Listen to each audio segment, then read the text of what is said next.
Vamos a conocer a Teresa, en primer lugar, en su contexto familiar. La familia de Teresa es decisiva en la formación de esta mujer santa y en la elaboración, podríamos decir, asistida por el Espíritu Santo, obviamente, que es el protagonista, de esa doctrina magnífica que ha tenido y que está teniendo una resonancia universal en la Iglesia Católica. La familia de Teresa está formada por un matrimonio santo y 5 hermanas que se consagraron a las 5 a vida contemplativa.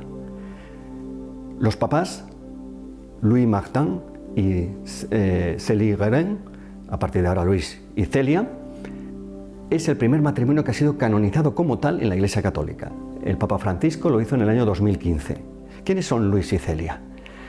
Luis es un hombre inteligente, es un hombre laborioso, es un hombre que ha tenido un deseo de Dios desde muy temprano, es un hombre culto que lee alemán, que le gusta mucho la literatura, que sabe algo de latín, un hombre que tiene una fuerte beta contemplativa, es un hombre que, por ejemplo, en cuanto a sus distracciones o ocio, pues se dedica a paseos por el campo, a pescar y sobre todo es celoso de una intimidad que él cultiva en un llamado así, una pequeña finca a las afueras de Alençon que él compró, el pabellón donde él medita, lee, está largas horas en solitario, o como luego hará en Lisieux, pues en su salón de la guardilla desde la que contemplaba pues, el paisaje de Lisieux, ¿no? Es un hombre que le gusta, digamos, esos momentos de contemplación interior, etc. Por otra parte, es un hombre de una gran sensibilidad y de una laboriosidad exquisita. Él, su profesión es inicialmente relojero, se ha formado en Estrasburgo y en París, es un buen relojero, pero dado que tiene un gusto exquisito, pues pronto también deriva hacia ser joyero. Esto le hace ganar mucho dinero en Alençon, en su negocio familiar. En casa, ¿cómo es con su mujer y con sus hijas? Pues básicamente es un hombre muy tierno. Es un hombre recto en la educación. Él no se dedica directamente a la educación de las hijas, pero apoya siempre lo que su mujer fundamentalmente hace. Y con las hijas, sobre todo, es cariñosísimo. Es un hombre que juega, que canta, que hace mimo, que cuenta historias como nadie, que imita los sonidos de los pájaros, de la naturaleza, que se echa al suelo para que jueguen las niñas con él. Es decir, esa persona honorable, esa persona de buena posición en Alençon, es en casa un papá entrañable, ¿no? En cuanto a Celia, la mamá, Celia es una mujer de una gran capacidad de trabajo y de sacrificio, es una mujer abnegada, es una mujer de gran energía, es una mujer también, desde el punto de vista empresarial, emprendedora. Una mujer que ha tenido una infancia muy dura, porque su madre, la abuela de Teresa, la madre de Celia, ha sido una mujer jansenista, rigorista, que no le ha dado ningún tipo de cariño sensible, que no ha permitido que jugaran y que se entretuvieran, incluso con muñecas, porque todo era pecado, porque todo era posibilidad de entristecer a Dios. Tiene una infancia triste y sin embargo Celia luego es una mamá cariñosísima, también muy cariñosa y tierna como el padre, exigente, pero al mismo tiempo con una intuición sorprendente sobre sus hijas. Tiene una capacidad nativa de contar, de escribir. Ella se relaciona básicamente, así como el deseo de Luis era pues, el ensimismamiento, el recogimiento, la lectura, a veces también las peregrinaciones, también Luis era muy amante de esto. Para Celia, sobre todo, su gran descanso es escribir a su hermana, monja visitandina en Le Mans, con la que mantiene unas confidencias entrañables. Gracias a esa correspondencia sabemos muchas cosas de la familia, también con su hermano Isidoro, que será luego pues, el tío Isidoro para Teresita y en Lisieux.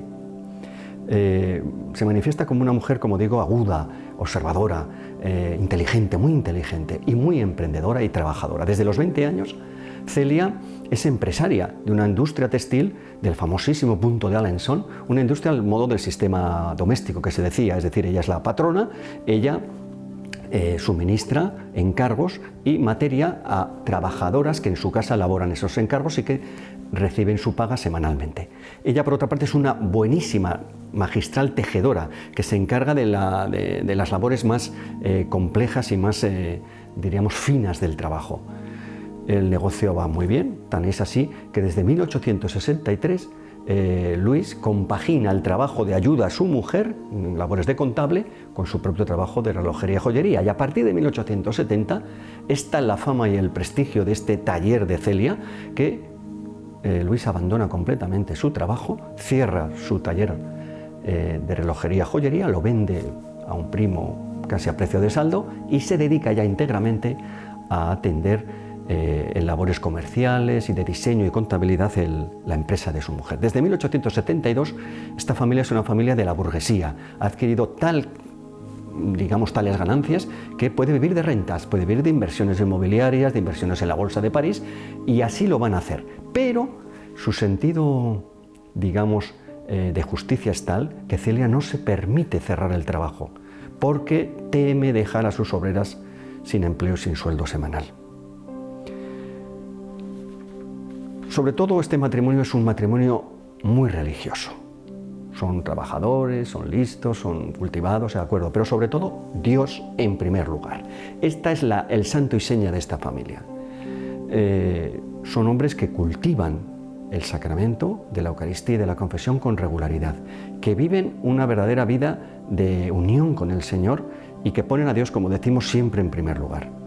Son hombres, lógicamente, que viven las devociones de su tiempo. Ya hemos aludido, por ejemplo, a las peregrinaciones de Luis, a santuarios marianos, del Corazón de Jesús, a Chartres, etcétera, anualmente. Pero viven también una intensa vida de caridad. Es decir, no disocian la vida espiritual y la vida caritativa. No hay tiempo para hacer mención a pero serían cosas magníficas, ¿no? Y tampoco descuidan sus deberes profesionales y familiares, que ponen en primer lugar en el servicio de Dios. Por eso la educación que dan a sus hijas es una educación en donde sobre todo y lo central es la fe. Volveré luego al final sobre este punto. Vamos a presentar ahora a las hermanas de Teresa. El matrimonio de Luis y Celia es un matrimonio más bien tardío. El papá Luis se casa con ya casi 35 años, que para entonces es una edad pues muy avanzada, ¿no? Tienen 9 hijos en 18 años de convivencia, de los cuales 4 fallecen muy tempranamente. Son 5 las hijas sobrevivientes. Presentémosla. En primer lugar está María. María es el diamante, porque Luis gusta de llamar con apelativos cariñosos a cada una de sus hijas e identificarlas. Ella es el diamante, es su hija preferida, la mayor.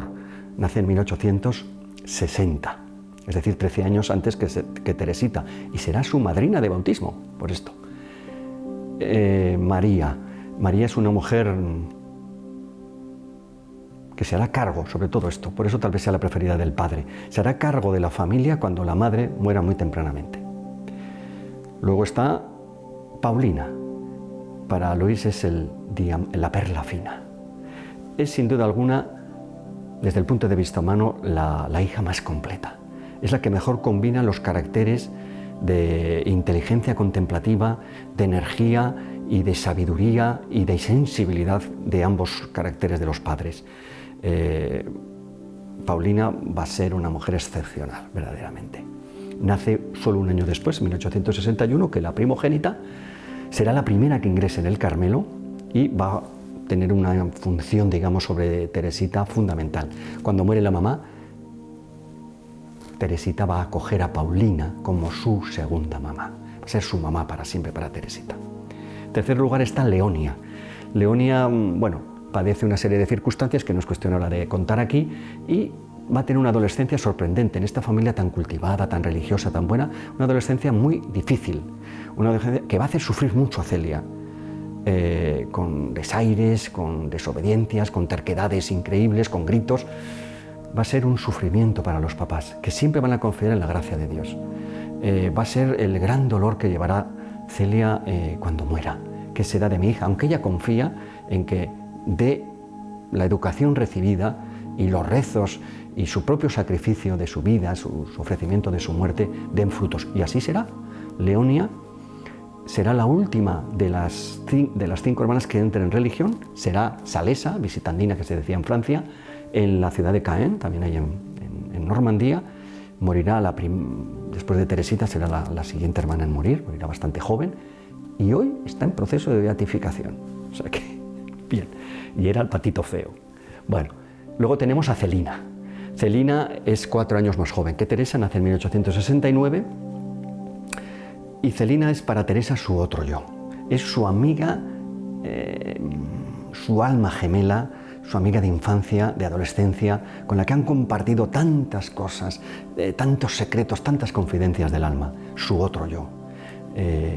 Celina ingresará en el Carmelo, posteriormente a Teresa, y morirá en 1959. Es la última de la saga Martín Garén en morir. Es como la memoria viva de Teresa hasta 1959.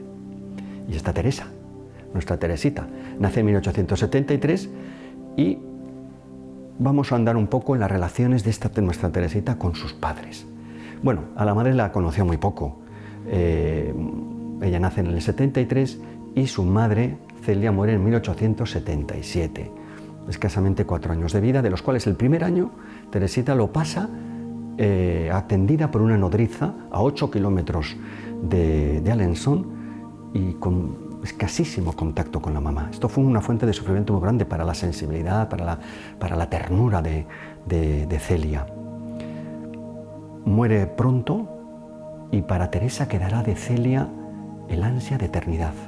Ella lo dirá en una poesía muy bonita en la que hace referencia a su madre, que recuerda su mirada azul de cielo. Bueno, realmente es una metáfora que Teresa se inventa posteriormente, pero que tal vez en ella quede ese recuerdo de una mujer que ha muerto santamente, ha muerto joven, con 46 años, ha muerto víctima de un cáncer de pecho terrible, y la muerte de Teresa va a dejar de Celia para Teresa va a dejar una impronta indeleble, porque ella dirá, yo que era vivaracha, si lo cuenta la madre también, inteligente, viva, despierta, alegre, en estos 4 años de vida, la muerte de mi madre me hizo entristecerme, me hizo aquietarme excesivamente, muy emotiva, centrarme, interiorizarme mucho, y eso va a provocar, ya lo veremos en otro vídeo, pues una serie de enfermedades o de trastornos nerviosos que ya veremos. El padre, Luis. Luis es una figura esencial para la espiritualidad de Teresa. Luis llama a su hija su reinecita. Es la última de las hijas vivas, es la más pequeña, es su reinecita. ¿Y quién es Luis para Teresa? Pues es su querido rey de Francia y de Navarra. Decía Teresa que no habría en Francia entera no habría un hombre tan inteligente, tan guapo, tan, digamos, de posición tan elegante como su padre. Sobre todo su padre es un padre amoroso, tierno, cercano, y es también un modelo de fortaleza, no solo de ternura. Y por esto diríamos que va a ser, junto a todos los ejemplos luminosos que aquella educación basada fundamentalmente en la fe, en el cumplimiento de los deberes, en una práctica sacramental importante y también de devociones a la Virgen y a otros santos, etcétera, pues lógicamente va a convertir a Teresa en el fruto de una familia normanda tradicional pero excepcional. Y sobre todo tal vez de esa familia, lo que quede para Teresa, para el descubrimiento de su camino revolucionario de santidad, es la imagen del Padre como, diríamos, metáfora de Dios. ¿Cómo es Dios? Pues Dios es un Padre tiernísimo, es un Padre al que se le gana por el corazón. Esta será sin duda alguna la herencia más preciosa que deja esta familia magnífica para Teresita. En el próximo capítulo conoceremos un poco la evolución en la infancia y adolescencia de nuestra santa.